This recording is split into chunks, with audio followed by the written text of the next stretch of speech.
I have already been sitting here for like an hour at this point, but I do believe I have finally come up with a ranking for all the 32 books I read this year. Hi everyone, it's me, Jacob. Welcome back to JKK Reads. Today I'm going to be doing my 2024 wrap-up, going through all the 32 books I read this year, giving a little bit of a description about them. Some may get a longer description, either because I loved it or because I hated it. And we're just gonna be getting into them.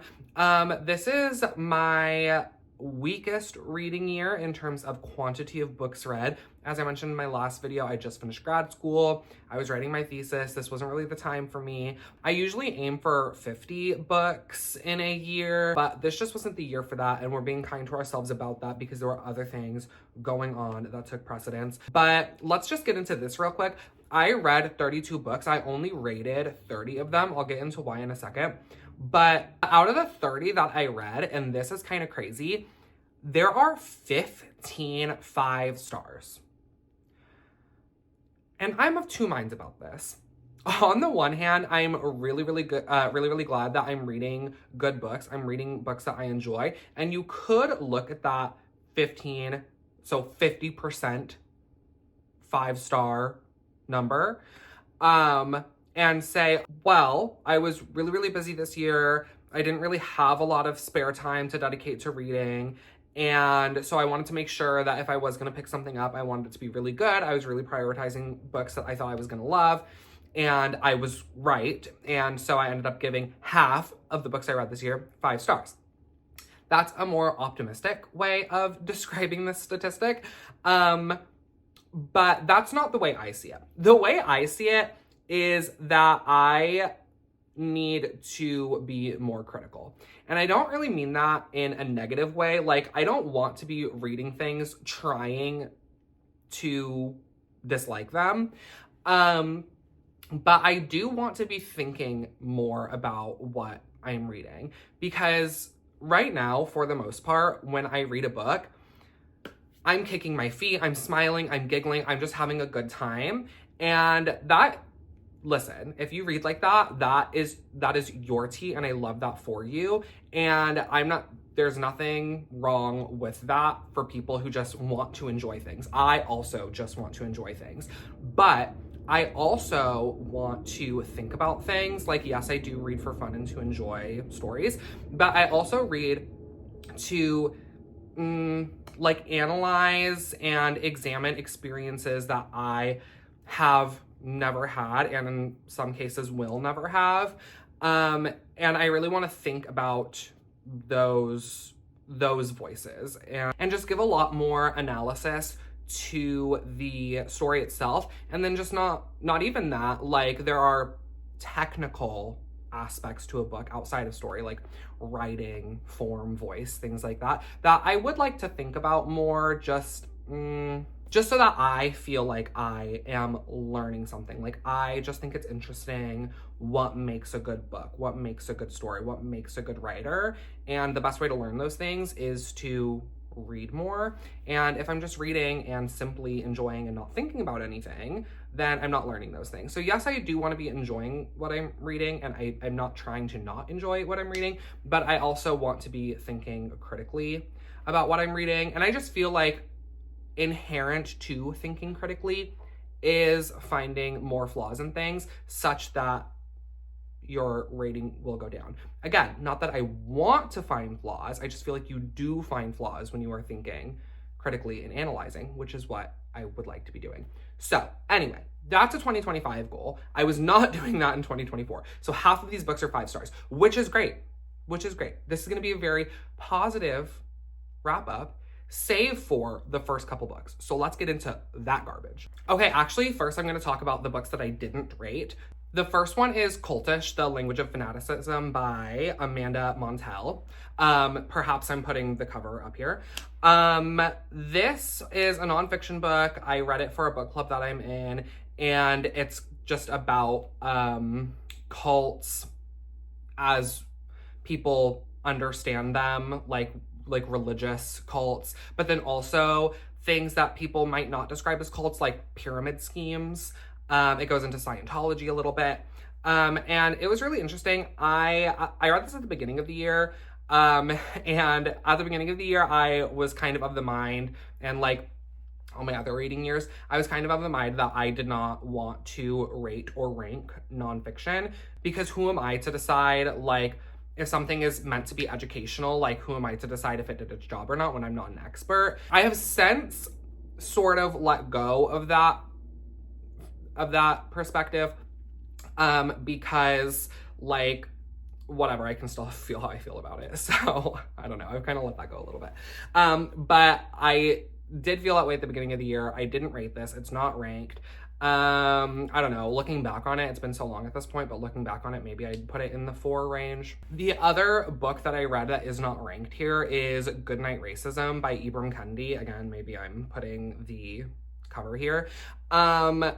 I did not rate or rank this for the same reason that I didn't do Cultish, and this one I still have this perspective. Who am I to rate what is a good children's book or not? I am including this in the 32 books I read. Again, out of kindness for myself. I read it at the beginning of the year. I had a slow start to the year. I really felt I had already been falling behind in my reading goal. And I was at my local bookstore with my friend, and I saw it, and I said, you know what? I'm going to read this children's book right here, right now, and I am going to count it because I was just falling behind, and I don't like not completing goals. I have seen reviews for it criticizing it for not really being a children's book, or like trying to give children ideas that are too big, or they're not ready for, or too complex, or things like that. And it just feels to me like people just aren't giving kids enough credit. Like, this is not Redfish Bluefish. Like, this is not Dr. Seuss. The book, it has, like, yes, it's an illustrated children's book, but it uses full complete sentences.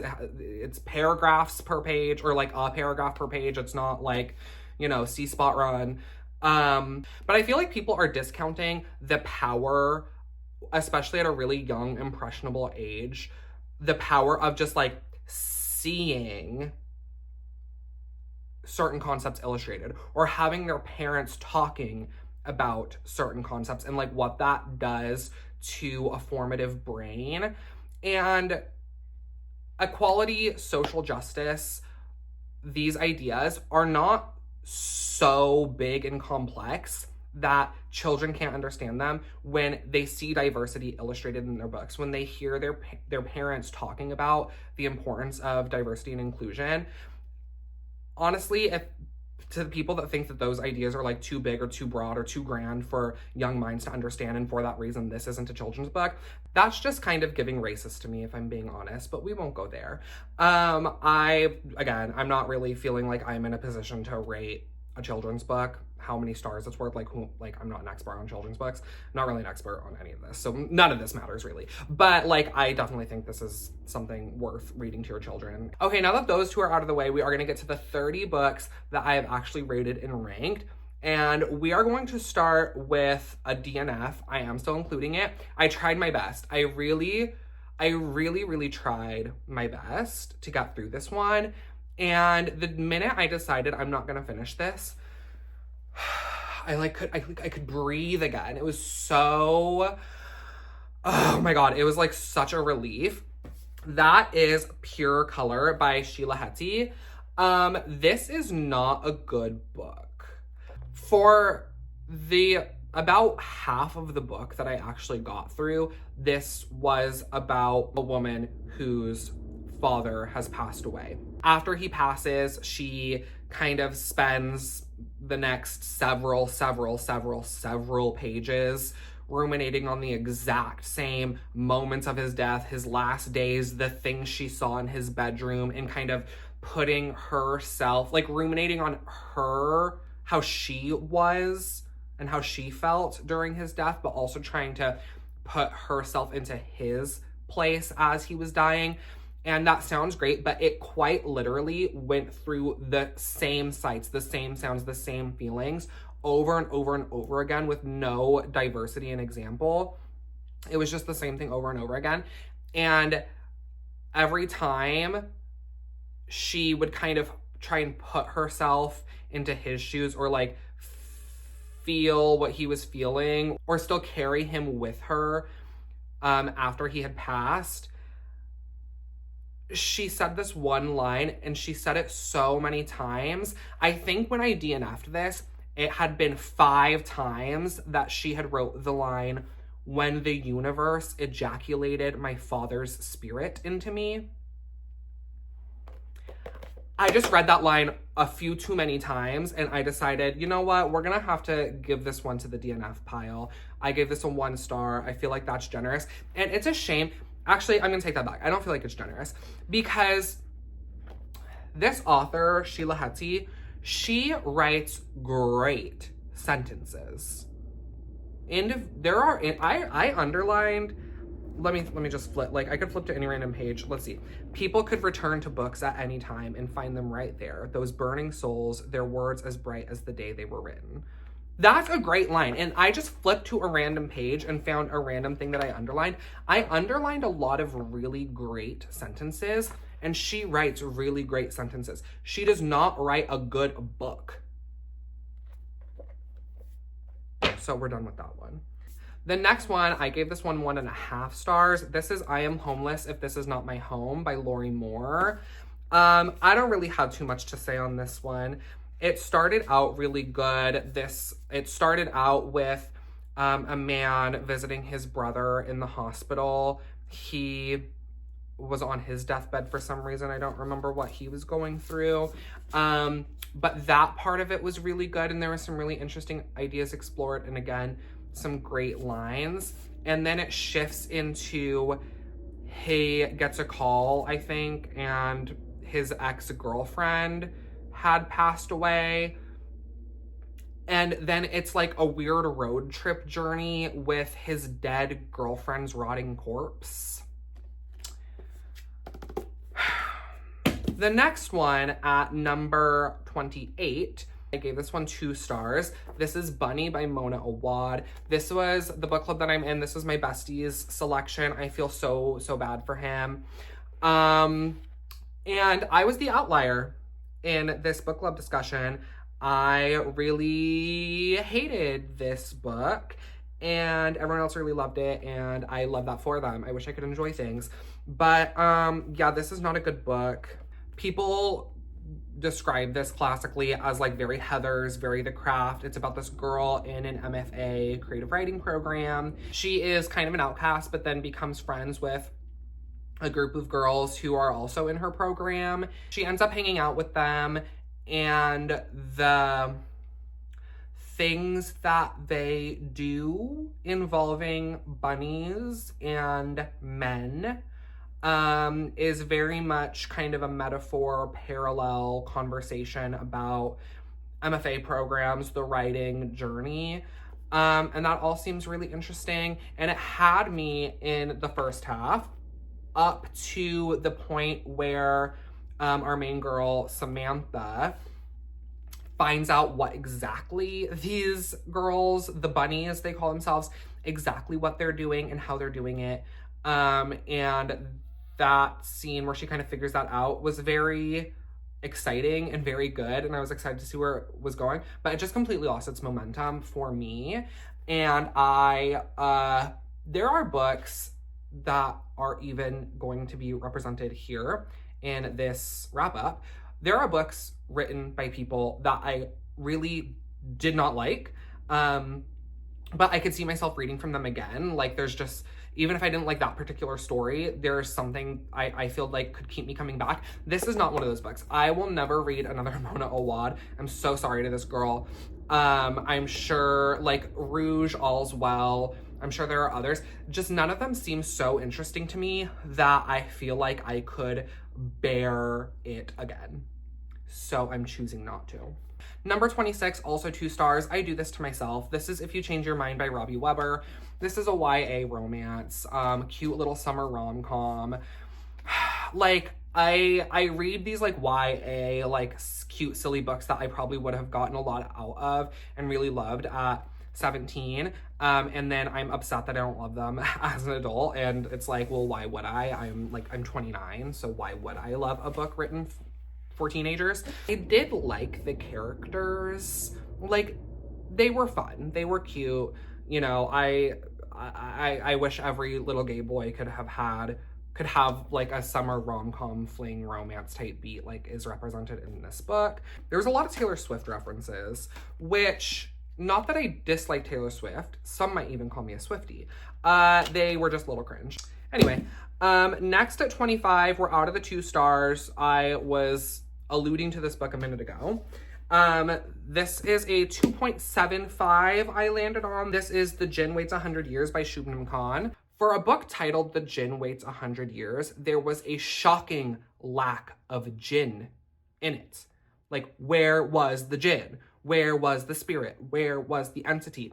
I just feel like he was missing. It is so hot in my apartment. You may in fact be hearing my AC right now. Sorry, I like do not want to be sweating on camera. What this book says it is on the tin is a story of 2 lovers. Their relationship defies societal expectations, defies cultural expectations. They live in a manor that is haunted by a djinn. The djinn watches this entire love affair go down. And then 70 years later, not 100 years later, 70 years later, the manor has been converted into like a group living thing. Like each individual room in the manor has been converted into in an apartment with like common spaces, like common kitchen, common living room. And a family moves in. The mother of the family has died, I think recently. Could have been not recently, could have been a few years prior, but the mother has passed, and one of the daughters, maybe there was 2 daughters, or is it, no, I think it's just one girl, one daughter. A girl in this family is finding out through things left in the manor after, you know, it's been in operation all these years, finding trinkets, finding evidence about this past relationship and trying to uncover what happened with them and the secrets of the manor. And that all sounds really interesting, and that's all it needed to be, but it was just so muddied down with character and side plot that ultimately went nowhere. And then the 2 timelines never really converged. Like, there was no... Like, this girl, she moves into this manor that's had this, like, storied history, and she's, like, uncovering this mystery about this romance that happened, and, like, the 2 timelines could have converged somehow, and she could have learned from what, you know, she uncovered. They just did nothing for each other, and at some points it felt like 2 separate books, and the djinn had absolutely nothing to do with it. Like, the djinn was not helping the girl uncover things in any way. Like, it just... There was no cohesion between what was going on, and it was really not satisfying. But like all the bones were there, and I don't want to do too much because this is a debut. So like maybe she just had this grand idea, and because she's a debut author, just like couldn't pull it together. I'd like to give her a little bit of grace because of that. And this is someone unlike Bunny. This is an author that I would read from again. I learned a lot. I mean, this is why I like reading books set in historical settings. The manor itself in this book is in South Africa, and the family that moves there is from India. And I didn't know that there was a period where there was kind of like a migration of people from India to South Africa, and there's a large Indian population in South Africa. That's something I learned from this book. I did not know that. So I got something out of reading this, and I think that this author really could hit it out of the park at some point. This just didn't do it. So I was a little disappointed in this one, but I would give Shubnam Khan another chance. Okay, number 25. This is 3-star now. When I think back on it, I don't know if I trust that 3-star, but like it like literally just was fine. This is The Outsider by Stephen King. I picked this up because The Outsider show on HBO is one of my favorite shows ever. It is so good, and the person that plays Holly Gibney, Cynthia Erivo, my Elphaba, is so good in it and like makes the show for me. And Stephen King last year sometime released Holly, which is a Holly Gibney story, and is kind of, I've heard that it like references her past stories a lot, so I just wanted to read this. I love the show. I want to read that. I love Holly Gibney. I wanted to get into this. And it was fine. Okay, the next one I also don't have. It's the last one by this author's name. I don't remember. Will Dean comes to mind. I have no idea. It was fine. It's about a woman. She's on a cruise with her fiance, maybe, husband, boyfriend, and a man she's in a relationship with. And she wakes up one day and she is completely alone on the cruise ship. Everyone is gone. They're in the middle of the ocean and everyone is just gone when she wakes up. Sounds great.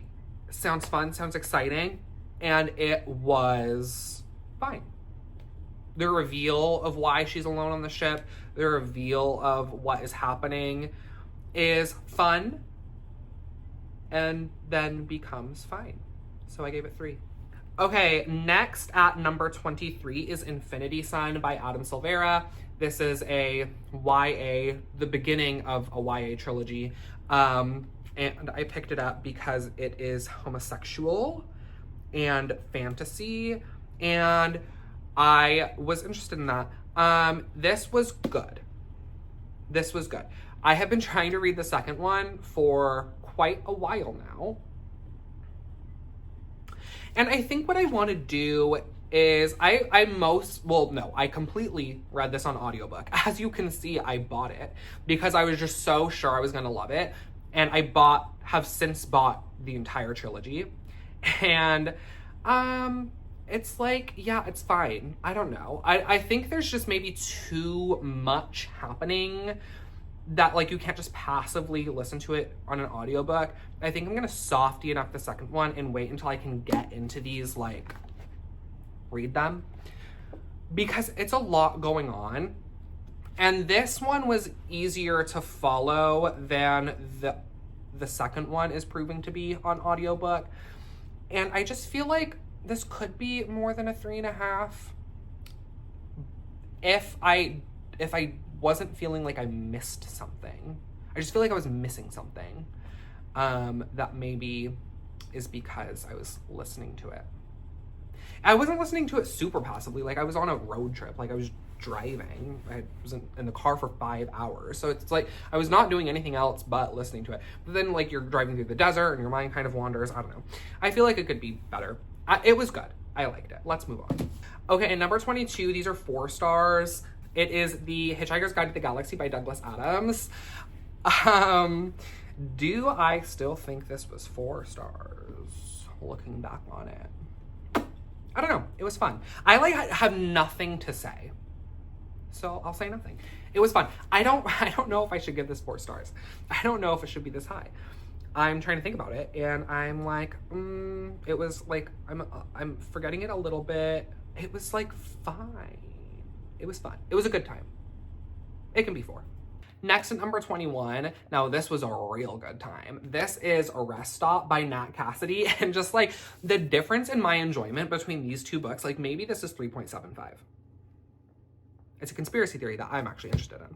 But Rest Stop, Nat Cassidy, I'm giving this a 4. This is so nasty. It's about a guy, he's driving to...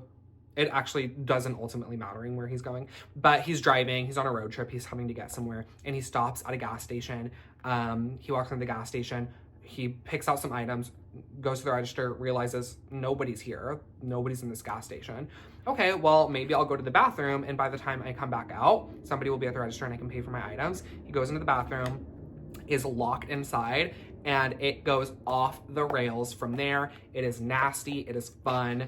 Yeah, it was a good time. Okay, next number 20, this was not a good time, but like not for a bad reason. This is Somebody's Daughter by Ashley C. Ford. This is a memoir. This was really, really good. This was about, Ashley C. Ford's kind of strained relationship with her mother from, you know, growing up impoverished, and the strain that kind of puts on family dynamic. She kind of explores her own feelings about the way she grows up, but then also tries as best she can to give some grace to her mother, especially because now in adulthood they have a better relationship. Also, a huge cloud hanging over her life is that when she was very, very young, her father was sent to prison for sexual assault. And several times throughout her life, she experiences sexual assault as well. So it's her grappling with loving her mother, despite her mother in a lot of ways, not sexually, but in a lot of ways, sort of being abusive or neglectful, and trying to give her grace as an adult, and then trying to grapple with, how do I still love my father when he did to someone else what was done to me? And it's just really, really touching and sad and raw. And I think it's really impactful and good. Okay, next at number 19, I gave this 4.5 stars. This is The Ballad of Black Tom by Victor LaValle. This was going to be a 4-star until I read the afterword. And this is why I feel like it's so important to read like the back matter, because, and even like sometimes like whatever the front matter is too, like if they put things at the beginning of the actual story, like I just think this is so important to read because it gives you so much more and puts things into different context that I think oftentimes makes the story better. And it brought this up to a 4.5 rather than a 4. This book was inspired by an H.P. Lovecraft story called The Horror at Red Hook.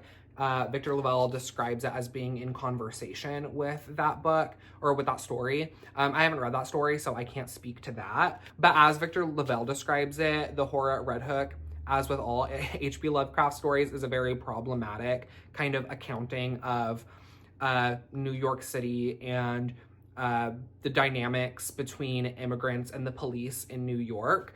And he says in here in the afterword, he was like, reading that, it's very clear that H.P. Lovecraft doesn't know shit about New York and doesn't know anything about the people that live there. And that's how he ended up writing this book. And it's a kind of not only a critique of that work, but it's also a conversation about police brutality, and kind of that being, I always say metaphorized. I don't, like, that is not a word, but metaphorized by these kind of like cosmic horror elements that H.P. Lovecraft is known for, and Victor LaValle is kind of using that as inspiration to then critique / reimagine the source material, and it's really, really good.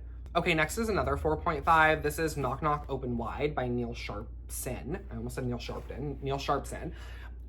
This like had so many elements that are for me. It's about this woman, and she is driving home from a party where her boyfriend has just proposed to her, and she, for reasons, ends up at a sort of secluded house where she experiences a night of horrors that are slowly revealed to the reader. We also then cut to like 20-ish years in the future. We're following these two girls at school, their developing relationship and their connection to the woman 20 years prior and the events that she experienced. There's Irish folklore, there's a creepy children's television show that is involved in the situation, and that is something that I really, really like, an element that I really, really love. I don't know if anybody when they were younger read creepypastas, but there was one called Candle Cove about a children's show that like nobody, like wasn't anywhere, nobody could find it, and everybody had a different recollection of the show. And this kind of thing is present in this book. And I gave it a 4.5. I like really wish, like, this book was packed to the brim with so many fantastic elements. And again, this is a debut, so I give more grace. There were so many incredible, creepy, fun, novel elements in this book that didn't ultimately all quite come together. That was a little disappointing, but ultimately with this one, I loved the characters, I loved the writing, and for the parts that didn't ultimately all come together, I loved them for what they were. So this was really, really fun and really creepy and really good.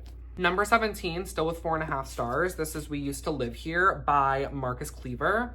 Again, this is a debut, and like everything I just said about Knock Knock Open Wide, like same thing here. So many great elements, so many creepy things, so many new, like exciting, imaginative ways to create a very creepy, scary book. All here didn't all ultimately come together, and it was a little disappointing in that sense. But this is also a debut, so we're holding space. This is about two women. They are in a relationship. They've recently bought this house. They are planning to renovate it. One of them is out at the grocery store. One of them is home alone. And a family knocks at the door. The woman who is alone answers the door. It's a family, and the husband says, "I used to live here. I want to show my family around the house." And it goes off the rails from there.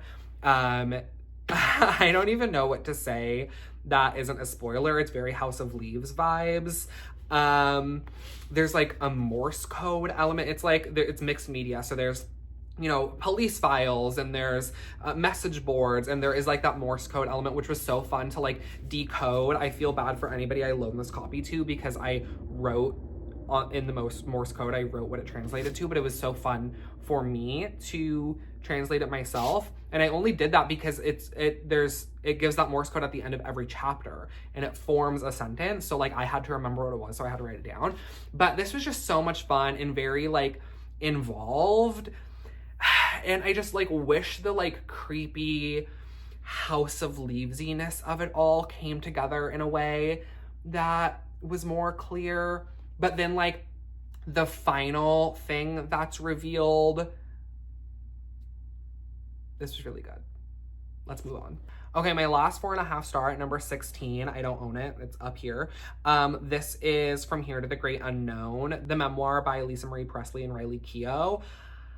Okay, so here's the story. I got this book as a Christmas gift for my grandma. She loves Elvis, and I just thought that she would enjoy learning more about the Presley family and what it was like to be a Presley, from Elvis's daughter and his granddaughter.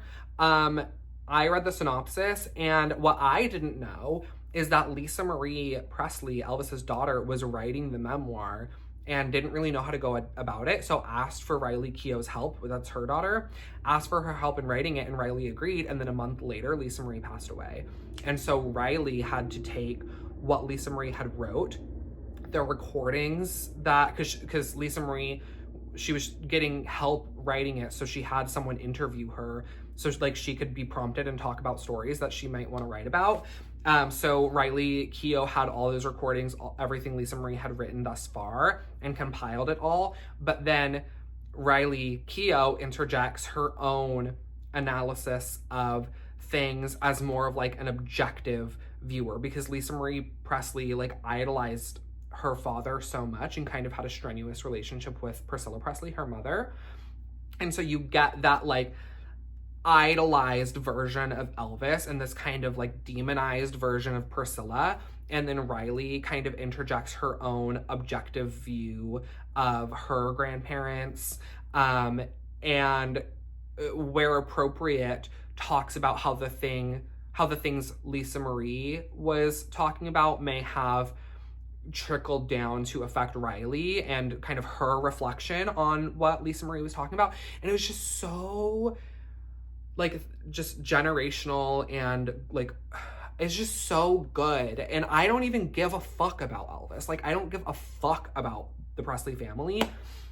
But aside from this is just like a great examination of what it's like to be famous and growing up in fame, and you know, loving your parents for all their flaws. And I really recommend the audiobook. I listened to the audiobook because I was like, well, I'm gonna give this to my grandma, and like I was driving to California for Christmas, so I was like, well, might as well listen to it and see what it is that I'm gifting. And I'm so glad that I did. The audiobook I really recommend, because there are parts in the book that like not only Lisa Marie wrote, but like transcripts from her recordings, and then the audiobook is actually the recording, so you actually hear her talk. And then it's narrated when Riley is writing by her, but then it's narrated, the parts that Lisa Marie Presley wrote, it's narrated by Julia Roberts. And that was just so good. It's just so good. It's just so good. And I don't even care. I don't even care about Elvis. And it's so good. So highly recommend that one. Okay, we are in the 5 stars. Hopefully this has not already been a half an hour. We will see how long this ends up being, but I'm about to yap. Like, I'm about to yap because I loved some of these books so much. Like, the ones that are lower down, I'll try and like speed through. But the other ones I love so much. Okay, let's just go. Okay, so number 15, I have What Does It Feel Like by Sophie Kinsella. This is just such a little, it's just a little thing. I read it in one night. So Sophie Kinsella, she in her real life got brain cancer and had to go through everything that comes with that, grappling with death, having to tell your family. How do you tell, she has really young kids, like how do you tell your young children that you have a 6-month prognosis? And this is a fictionalized version of that. It's about a writer. She's a writer. She wrote the Confessions of a Shopaholic series. It's about a writer whose books were turned into a movie and how fantastic that is, just like what happened to her, and then gets brain cancer and has to deal with that. And that's exactly what happened to her. I gave this 5 stars. I thought this was so good. So that is number 15. At number 14, spoiler. Whatever. It's Reverie by Ryan LaSala. I don't know. Whenever I try to think, like, is this a 5-star? Like, do I really think that this was 5-star? I like think about it some more and I'm like, yeah, it was, because it's just so imaginative. This is about a boy. It's YA. It's fantasy. He's a homosexual. It's about him, and he, like, it starts with he just was in a car crash and he has no memory. No, I shouldn't say no. He's lost a lot of his memory and he has to figure out where his memory went and how it got lost. And he kind of stumbles upon this group of people he goes to school with that he does not remember, but are actually very important to his life, and figuring out why. And there is a fantasy element to it that involves dreams. And it was just so creative. Like, it was just such a creative fantasy, just such a creative magic system. The villain is so fun. All these characters are so fun. Their powers are so fun. It's just so fun. And the romance was cute, and this was really good. Okay, number 13 is another pick from my book club. This is the Southern Book Club's Guide to Slaying Vampires by Grady Hendrix. This is not my first Grady Hendrix. I read Horror Store last year, gave that, I think, 4 stars. That was really fun. This was even more fun. This is about a group of women in Georgia. They're like the picture perfect suburban women, and their worlds are rocked when they get a new neighbor who is revealed to be a vampire. This again is why I recommend reading the front matter, the back matter before or after the actual story, because it kind of gives you so much more. Because this is from the author's note on page 8. It says, with this book, I wanted to pit a man freed from all responsibilities but his appetites against women whose lives are shaped by their endless responsibilities. I wanted to pit Dracula against my mom. As you'll see, it's not a fair fight. I think that line is just so exemplary of the theme of this book, just about these strong women whose lives are taking care of other people, as is so often the case. Like, the burden of everyone's well-being is always just put on to women, especially mothers. And like he said, pitting them against a man who has nothing else except what he wants. It's just what he wants, his own desires. He's a vampire. And like, I love how it ends. Like, as you can see, it's not a fair fight, like alluding to the fact that, like, because you would think, like, oh, it's not a fair fight putting housewives against Dracula. Like, obviously Dracula is gonna clock their teeth. Spoiler alert, that's not what happens, and that's not what he's saying there. And I just think, I just thought this was so good and so tender, and such a nice love story to his mother, Good on you, Grady Hendrix. That's definitely not the take that I was expecting from that man. Like, I don't know. Especially after, like, Horror Story is just, like, fun. And so I just kind of thought that he was very just, like, dude horror-ish. But, like, that's not what this was. I thought this was really nice, and I'm definitely going to be reading more from him. Okay, number 12. This is Horror Movie by Paul Tremblay. And I'm so happy that I finally got a really big win with Paul Tremblay. My first experience with him was A Head Full of Ghosts. Like, if I were to rank every book I've ever read, guaranteed A Head Full of Ghosts would fall straight in the middle. Like, it is just the definition of mid. Like, it is just mid. And then after that, I read The Cabin at the End of the World. I gave that 4 stars. I thought that was great. This is, like, so good. This is about this guy. When he was younger, he was in a horror movie that ultimately was never put out. Only certain scenes, certain clips from the movie were ever released. And it kind of has garnered, like, a online cult following about this movie that no one's ever seen the entirety of. And the rest of the people that worked on this film have since died. So he's, like, the only living person who worked on this film. And it, like, goes through, like, I think there's, like, 3 different timelines. Like, it's the timeline where he was actually working on the film, and then, like, the present timeline, and then, like, a timeline before that that's, like, kind of present, kind of, like, but a few years before present. So it's just, like, going through the events post this movie, which ultimately became very, very life-altering for him to have been a part of. We got the script of the movie throughout this book, so there's, like, a mixed media component, and we come to learn what happened on the set of this film and how it impacted him, and it was just a win. I really recommend the audiobook for this one. In fact, I think it's essential. I actually think it's essential to do tandem, read and listen to the audiobook, because they, like, the physical and the audio, like, do things for each other. Like, hearing it narrated and hearing how Paul Tremblay imagined this being read that he couldn't get across in text adds so much to it. But then because of that, like, there are things that he added to the text to try and get those things across that you don't get from just listening to it. And I just think they add so much to each other. So I recommend doing both. This was so good. I'm so glad I got a win with Paul Tremblay. Okay, number 11 is Lost in the Moment and Found by Seanan McGuire. It is the 9th, maybe, in the Wayward Children series. This one, I think my favorite from that series is In an Absent Dream, and I think this is now number 2. We're following Antoinette, she goes by Ancy. This is definitely the heaviest of the Wayward Children books thus far in the series. It is about Ancy, and she, at, like, 4 or 5 years old, loses her father. She sees him die. And that's obviously really traumatic for her. And it follows as her mother tries to move on and introduces a new man into the family.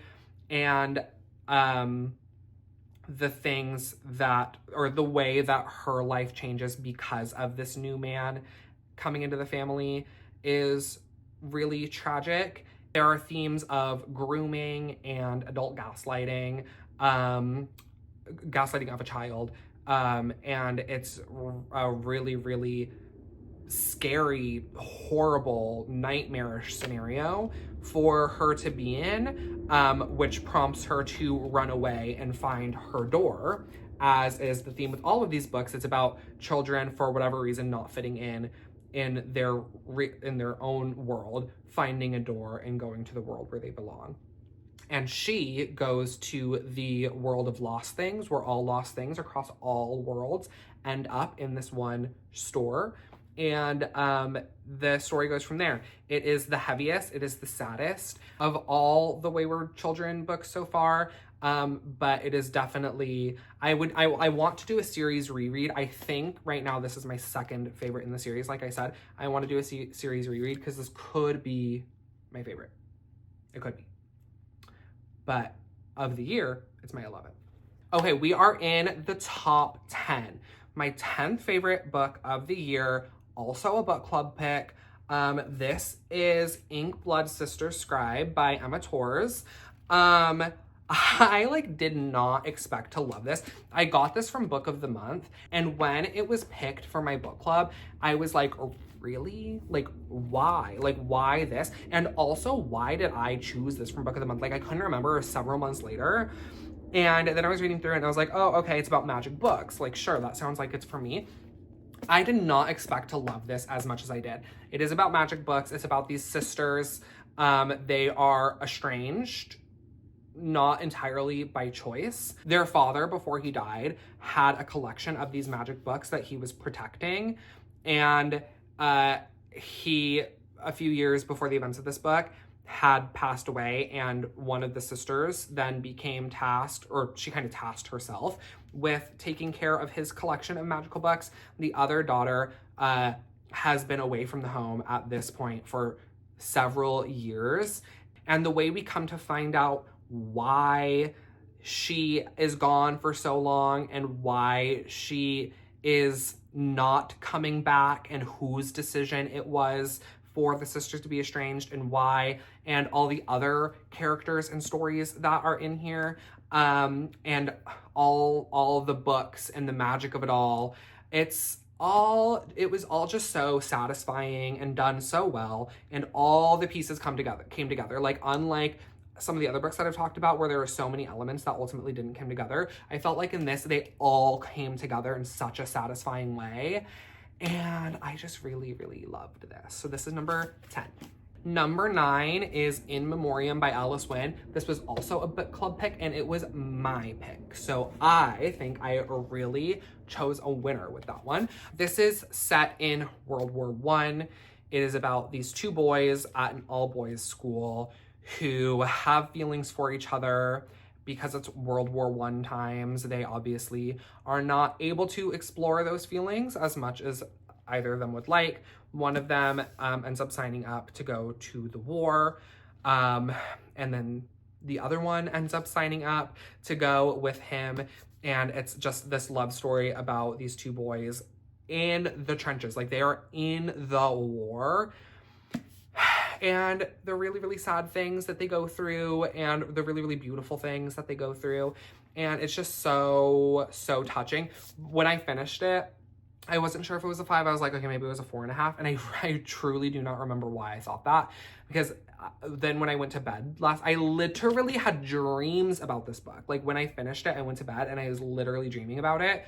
I woke up, I was like, okay, obviously it's a 5. It was so good, really touching, really heartfelt. This was incredible. It's her research skills, she needs to teach classes. You would think that she was actually there. Not that I was there, not that I know really anything about World War I, but the way she just explains being in war was so vivid, so detailed, so it was hard. It was really, really hard. She's just such a talented researcher and a really talented writer. This made me feel so many emotions. This was just fantastic. Next at number 8, another book club pick. This is Remarkably Bright Creatures by Shelby Van Pelt. This is about a woman who, decades prior to the events of this book, her son passed away. It is about a man who is new to this town, whose mother had passed away when he was young. And it is about this octopus, Marcellus, and the woman who lost her son, Nova, I think was her name. She works at the aquarium where Marcellus is being held. And they just have, it's so weird to think of, they have a relationship. They have, such a beautiful friendship between them, and the way that that's written, we get like throughout the book, little moments from Marcellus's point of view. Like, she makes him such a great character. And like it's just this really, really tender novel about loss and new relationships that are found between the woman who lost her son, the man who lost her mother, and how they can find comfort in each other and how they can find comfort in this octopus. It's just so heartwarming. It's just such a nice story. Like, you just are reading it with the biggest smile on your face. It's just such a nice book. And I put this at number 8.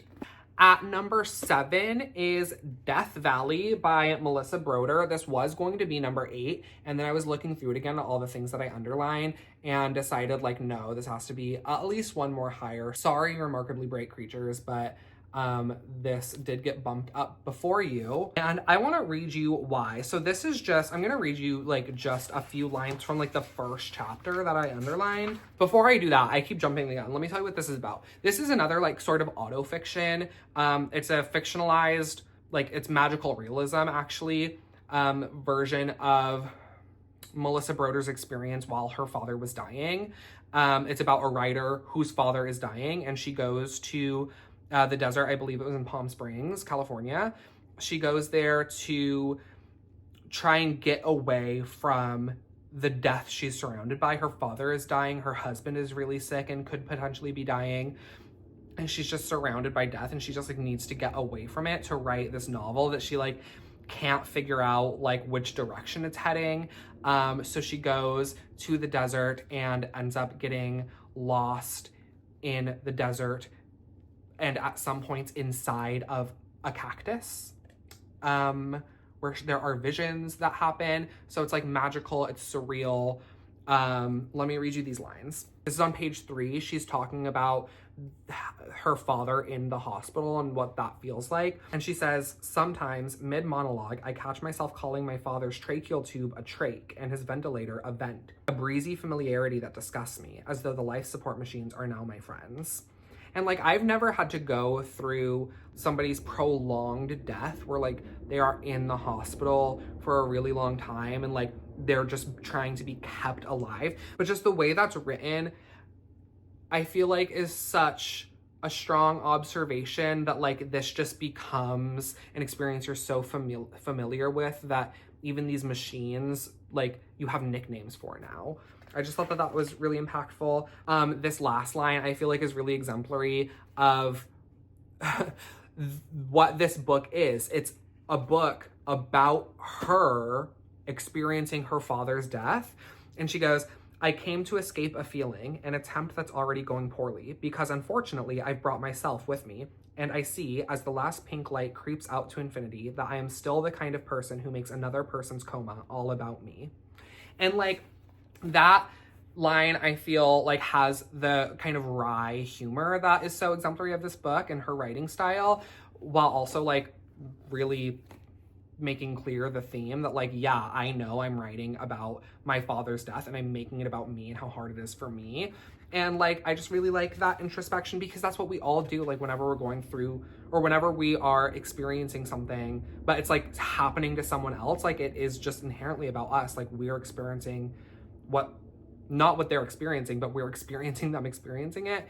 And it can become kind of like feeling like you're selfish. I don't know. I just thought that was a good observation. This one really short line I thought was really beautiful. Love is not always a feeling. Sometimes it's a verb.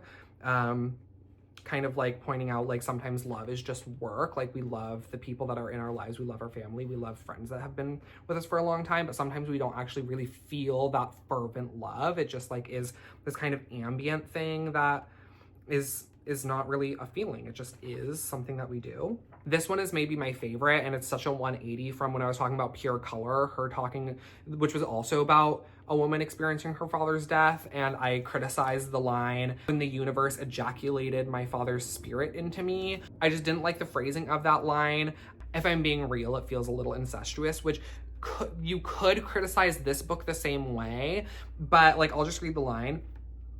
my love, because she's talking about how much she loves her father, right? Like he's dying. That's the first man that she ever loved. That's her dad. And she goes, my love for my father isn't romantic, but the longing has the same bereft quality. Euphoric dreams leave a question hanging in the air. The question of, is that all we get?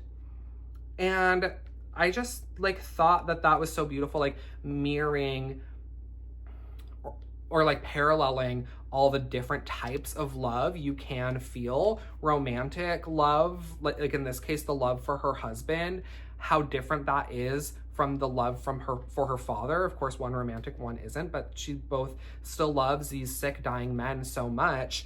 And it comes down to the same question, like, is this all the time I'll get with them? I just thought that was so beautiful. And then like, there's one part where she's reading a book, or she's reflecting on reading a book that he had read, and she goes, I love inhabiting the same sentences across space and time, thinking about how he has been here. I just love that line because I feel like it's a feeling I've had and why I love reading so much too. Like it's a way to connect people. Like anybody that's read this book has been here with me, and we may have experienced it differently or felt differently about it, but we've all been in these words. And just her talking about that, thinking about how she can still connect to this man who is dying that she loves through the books that he's read, I just thought was beautiful. So this is my number, I like don't even remember where I'm at, 7 book of the year. I loved this so much. And with that, I have to get to my friend's son's second birthday party, which starts in 20 minutes, and I still need to wrap his gift and get there. So I will be back, maybe a different day, probably in a different outfit. So I'll see you in like a couple days. You'll see me like right now. Hi again, it's the next day. Let's get into book number 6. So my 6th favorite book of the year is Shark Heart, A Love Story by Emily Habeck. This is magical realism about a world just like our own, except there is a rare medical condition where completely spontaneously someone will start to turn into an animal. This is following one such person with this condition. His name is Lewis. He is diagnosed with a version of this disease that turns the person into a great white shark. So he is turning into a shark. And it follows him obviously dealing with this. There's a line in here, I can't remember exactly how it's phrased, but it mentions having to deal with sudden inevitable change. So this book is not just like the horror of turning into a shark against your will, but really just about change that you can't control in general and the grief of that. It's written, it's technically over 400 pages, but it's written in these small kind of like vignettes. I can flip to just probably any random page. Don't look too closely if you don't, I don't know what spoilers are on here, but like here's one page, here is another, but then some are longer, like a normal book. So if you condense it all down, it's probably, I don't know, less than 300 pages, maybe even less than 250. So it's a quick read, but it's a really, really impactful read. I have some of my favorite things here tabbed that I'd like to read. One line that I thought was really nice that I want to share is, Lewis thought all children came into the world knowing some truth about magic and God. He thought the journey of adulthood was to forget about these things and then partake in the path to remembering. There's another part where his wife, Wren, this is already after Lewis has fully gone through his transformation, and she's having a dream about him, what he was when he was still human. It says, he was dressed like he was going to work, but he had bare feet. Wren realized she forgot to say goodbye to his feet. She'd been so busy saying goodbye to the rest of him. And then there are a couple shorter lines that probably are a lot harder hitting and a lot punchier after you've already been experiencing the book. But some things I have underlined here are, nothing bad lasts forever, neither does anything good. And after this much book, experiencing the grief and the loss, that just hit really hard. And then right at the end, after going through 402 pages of this story, we get, the last time we were here, I thought I had nothing left, but you had already given me the world. And that is just really emotional after going through all of this. But even more so than Lewis, who is actively undergoing the transformation, we're following his wife, Ren. She is obviously also experiencing loss and going through her own grief and experiencing this change that she can't stop. We get some really unexpected background on her and her life growing up and as a child and her relationship with her parents. We also get to see how she has to cope with the loss of her husband in this way after he's already undergone his transformation, and where her life takes her after that. And it's almost kind of, in certain parts, it's more her story than it is his. And it's just like, it's just so beautiful. There's so many things that, so many other stories that the synopsis doesn't give away, which makes what we do know about the book all the more interesting and nuanced and complex and enjoyable, and of course sad. This was really fantastic, really great, impactful, punchy lines, really nice, well-written, tight vignettes that turn into this magical, grief-filled, exceptional story. So this is number 6. Okay, we are now in the top 5. As I'm going through the year, I try not to reflect on my reading too much because I want to be surprised by what ends up in my favorites. And that was a little harder to do with only 30 books. Like, I only have so many options. Well, maybe not, because I had 15 5 stars. But I was honestly, as I was going through all of these again, I was kind of surprised by this top 5. I kind of expected these two to be in my top 5, maybe even Remarkably Bright Creatures. I'm surprised that they're not in my top 5. But I'm not really, like, if this makes sense, I'm surprised that those aren't my top 5, but I'm not surprised that these 5 are the top 5. I don't know if that makes sense, but these are just so good. It's like, yeah, sure, these are the top 5. Coming in at number 5 is The Three Body Problem by Cixin Liu. This is not in my top 5 for any, like, reasons about beautiful writing or really impactful, heartfelt grief or anything like that. This is just a cool story. Like, it is just cool. I think I just had an extra layer of enjoyment while reading this because I had recently taken a class called Fundamentals of Planetary Science, and we learned about the three body problem, which is like a scientific concept, an astrophysical concept, and seeing like that concept speculated on in here was really, really interesting. I don't want to talk about what that is because I think it might give some things away about what this is. So I encourage you to look it up because it is a very cool astrophysical problem. And that problem is explored in really creative ways in this book. This is following a scientist who is being plagued by something that in the months leading up to the events of this book, other scientists have been plagued with. They're having these weird hallucinations. Their research that they've dedicated their lives to starts to behave in unexpected ways. They start to experience things that cannot scientifically be explained. And because they are experiencing things that kind of shakes their entire worldview as scientists, they've been taking their own lives. And now this scientist that we're following in this book is starting to experience the same things. So it's about him trying to figure out what is going on and why there seems to be this phenomena of unexplainable events occurring. But these events are only occurring to the scientists who are experiencing them. Like, they aren't being experienced widely by other people. So he's trying to figure out what's real, what's not. It leads him to this video game that, how much can I say about it without spoiling it? Because the way the video game and the answers the video game gives to all of that is really satisfying how it all unfolds. So I don't know how much I want to say. I'm not going to say much. It leads him to a video game that makes this entire science fiction story just start to crescendo. And it's all very, very, very exciting. And I thought this was I just thought it was cool. So it's number 5. Number 4, I just thought about the passage that I'm going to read for you, and I like my eyes started watering. Number 4 is The Pairing by Casey McQuiston.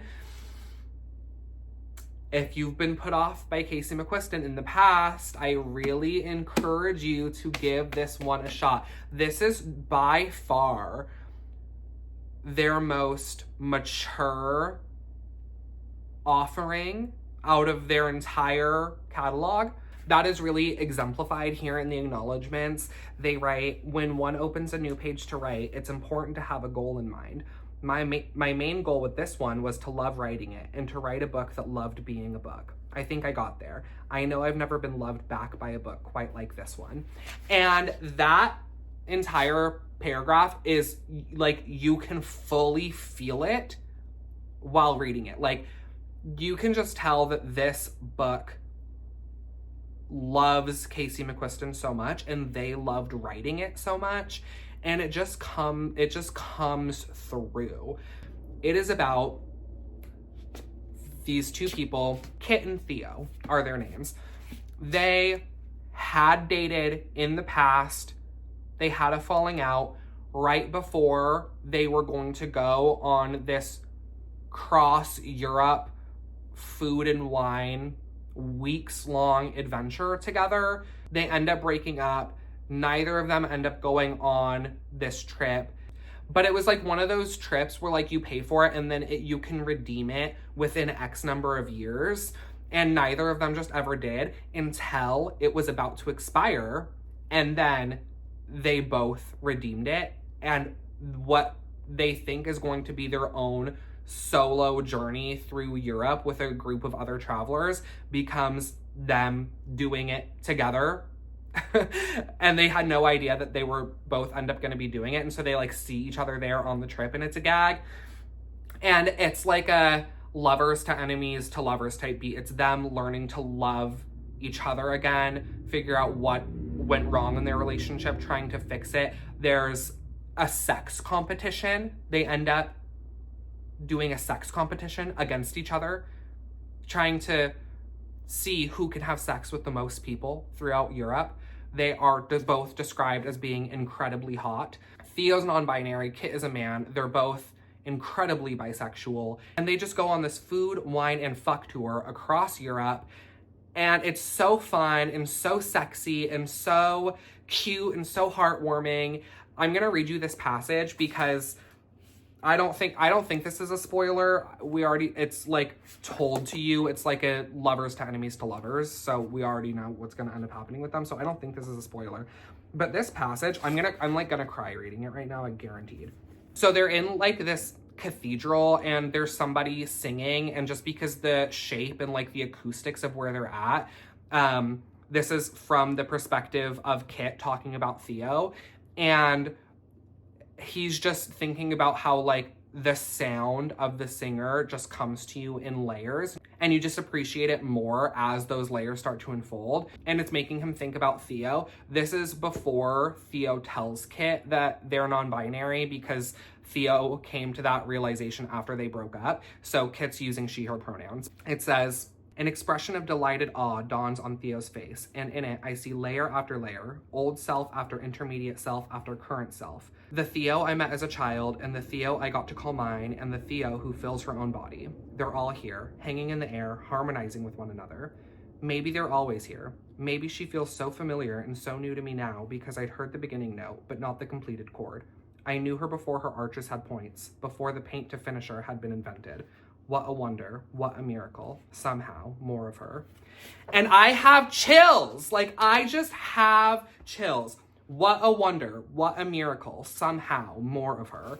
I just loved the characters in this book. It's so immersive too, like the descriptions of all of these places, like it just is so, it like this book surrounds you, like it just surrounded me, it wrapped me up in these people, in these places, like and the taste, oh my god, the descriptions of the food and the wine, like this bitch can write. Like this bitch can write. It's crazy. If you have been turned off by their other works, please give them another chance with this one. It is amazing. We are almost done. We are in the top 3. I did indeed do another costume change because my apartment stays at 1,000,000 degrees for some reason. But my third favorite book of the year is Bright Young Women by Jessica Knoll. This is sort of a fictionalization of the Ted Bundy case and his killing spree during one of Ted Bundy's escapes. He ended up going to a sorority house at Florida State University. He broke into it and killed 2 women. This book follows one woman who is inspired by someone who was in that sorority house. So it's not meant to be these real people, but it's like fictionalizing that event. So the main woman, her name is Pamela. She is inspired by one of the women, not who was murdered, but one of the people who were in the sorority house when the murders were taking place. And it's her in the wake of these murders. We do follow a second POV. That's the POV of Ruth. Her story is set a few years before Pamela's. We know early on in the story that she's someone who went missing, and her friend Tina in the present day in Pamela's story is convinced that the person that committed the murders at Pamela's sorority house is the same person who's responsible for her friend Ruth going missing several years prior. It's a critique of true crime, our kind of fascination with true crime, our consumption with true crime content.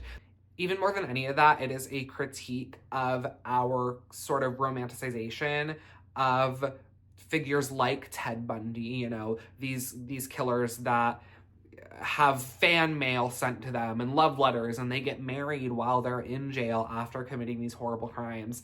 And it's very much a critique of that. There's one passage that I want to read that is like basically this book's thesis statement, and I just thought it was so well done.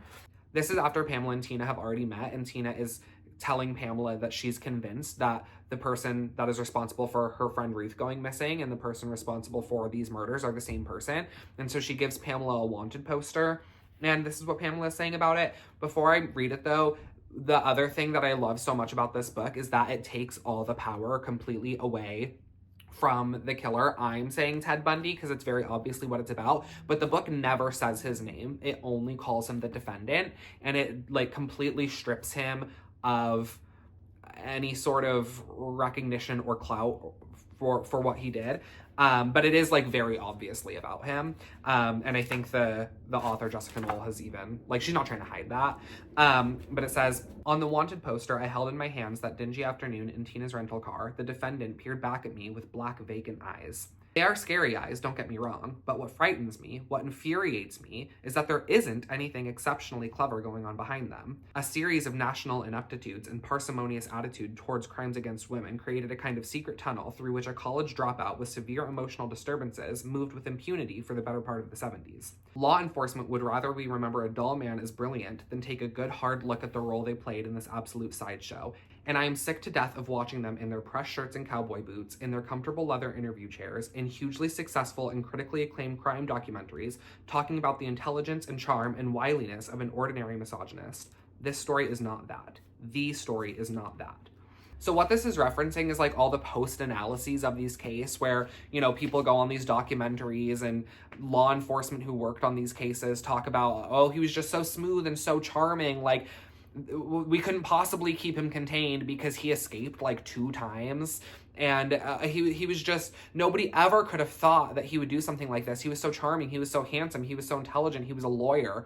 And the way we look at him post-mortem is like as this sort of like godlike figure who was just so unlikely when he was just another disgusting man who was immature and thought he deserved things from women and thought he deserved more than he actually earned or worked for. And this, like, yeah, in that passage, but like throughout the whole book, all those ideas are explored and articulated so well.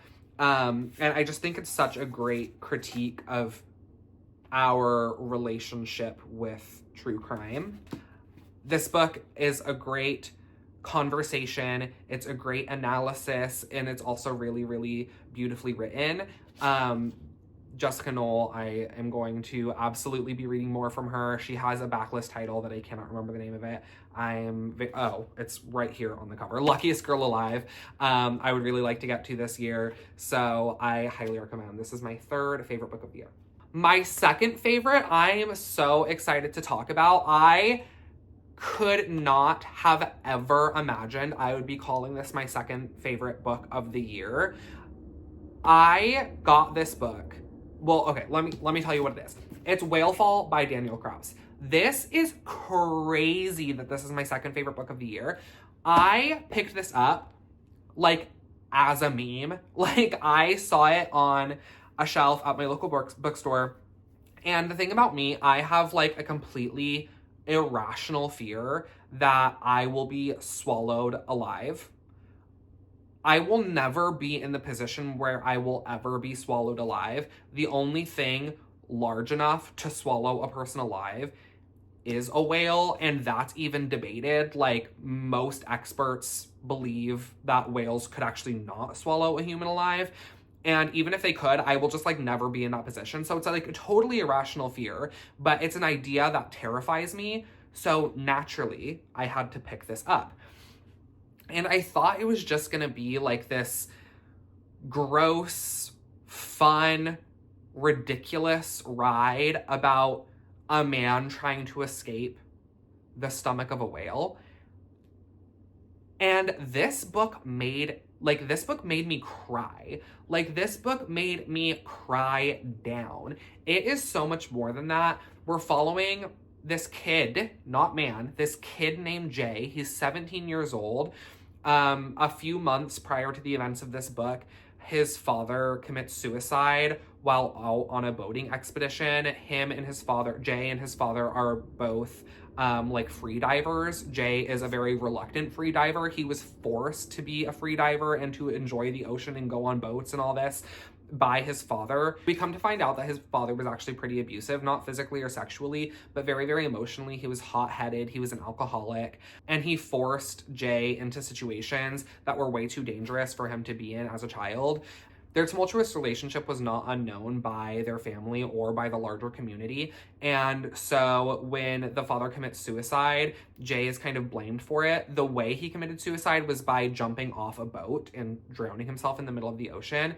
Jay happens to know where he did it, and so he thinks that he can kind of be absolved from any blame of his father's death by going and retrieving his remains, because they were never found by police.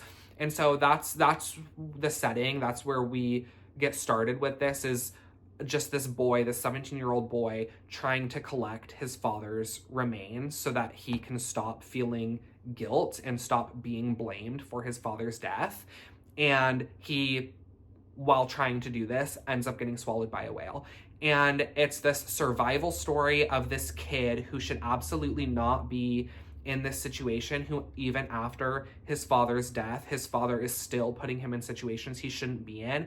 And it's the course of the events in this book is only 90 minutes, but it's longer than that because it flashes back anytime Jay has to make a survival decision, anytime Jay has to, you know, amongst organs that are squeezing and compressing and you know, as you're getting swallowed, all those muscles that are contracting, and then all the acid in the stomach, like every second this kid could die, and he has to make a decision about how he is going to avoid death. And every time that decision is made, it flashes to something about how even in this horribly abusive relationship with him and his father still taught him something that is helping him survive in this situation. And the metaphor between like the flaws of your parents swallowing you alive and then him actually being swallowed alive just gives me chills to think about. Jay is undoubtedly like my favorite character I've ever read. Like, I truly think he is my favorite character ever, full stop. I love him. He should not have gone through these things. It is such a sad, gut-wrenching book, but like such a beautiful exploration of the relationship between a father and son, even a flawed one like this. Going back to the whole metaphor thing, I have this one line underlined, and it's the only one, well, there are more, it's the only one I'm calling out. This isn't a book that's necessarily, like, impactful line by line. Like, I wouldn't say the sentences are incredible, but just the whole thing is really incredible. I just noticed the lighting is kind of shit. The sun is going down. I have been yapping. But, like, Jay has been swallowed at this point. He's in the whale and he's worried about losing oxygen, so he's really trying to control his breath. And throughout the book, we get these italicized lines that are like his father's voice in his head. His father's name was Mitt, and it says, "Don't waste air where you don't need it," Mitt used to say. "Even here at the ocean's teeth, Jay can't escape the reprimands. One way or the other, Mitt Gardner always swallowed him alive." This was absolutely my most surprising read of the year. I just thought it was going to be this gross story that freaked me out because I have this irrational fear, and I was going to read it and give it 3 stars and never think about it again. And that's absolutely not what this is. This book is so unexpectedly beautiful and really, really emotional. And I can confidently say it was my second favorite book of the year. Okay, and then my favorite book of the year, we're finally here. The last book I'm going to talk about, no contest. Like, no matter how much I love those books, there is no question. My favorite book of the year is Hereafter by Amy Lynn. Just get into it. This is a memoir. Amy Lynn, in August of 2020, her husband went on a run and died. Just that. Just like that. No explanation was ever given. The doctors told her that his heart just stopped. There was no explanation, no reason, no underlying illness. Her husband just died. And that is the absolute worst thing I think anybody could ever think of. Like, someone you love so much just unexpectedly leaving, disappearing, being kidnapped, dying, whatever it is. Just no explanation, just gone. And that's what this is about. It's her recounting her relationship with grief, how she grieved, her critiquing grief also in a way. There's a great conversation about the stages of grief and how, like, the theory of the stages of grief were developed based on one singular experience, and they shouldn't be, like, as universally attributed to, like, all types of grief as they are, because that's just, like, not the way they were developed. It's her talking about how people treat people who are grieving, and how she lost a lot of what she thought was going to be her support system just because they could not handle her grief, and how that's such a common experience with people who are grieving, that they lose their support system because they're grieving too much, they're grieving too hard, they're grieving for too long, and they become an inconvenience to the people that they love. And, you know, she talks about her experience with that. And I just think, even if you've never experienced the loss of a loved one like this, people have to read this. I just think it is urgent. Like, it is, like, people urgently need to read this. Whether you have experienced a grief like this, whether you've experienced any kind of grief at all, whether you've known anyone who has ever grieved, whether you've felt any kind of sadness at all, Amy Lynn, in an interview, described this book as a place where people can meet with their grief and, like, really feel it. And I've never experienced anything that comes even close to this, but even reading this, I felt so seen. Just the way she talks about how it feels to be sad just made me feel so understood. And if you've ever felt misunderstood for not being okay, you have to read this. I'm gonna go through and read some lines, and let's see how many actually make it into the final cut, because there's a lot of them. I'm just gonna rapid fire go through these. Whenever I receive something I truly want, I am instantly terrified of losing it. I ask him when we are engaged how someone so indecisive can be so sure I am the one for him. You weren't a choice, he says. It was always you. This one, it just gave me chills right now. When he dies, I fall out of time. She talks so much about how when she lost, I can't remember if I said his name is Curtis. She talks about when Curtis died and when she found out he died, It's like the river of time kept flowing and she fell out of it. And I just love how she says this, when he dies, I fall out of time. It just feels like when you're experiencing something like this, it's like the whole world keeps moving. And it's like, how is the world still going? And I'm still so much in this place. It's just such a beautiful, tragically beautiful universal experience, stated so beautifully.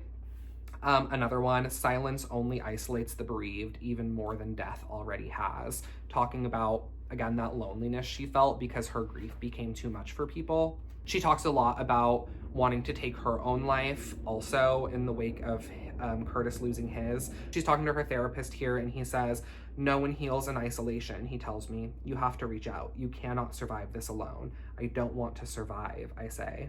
Love and grief are kind of two sides of the same coin. So as much as this book is about grief, it's also about love. And this line here, when I am in it, love can make me believe anything.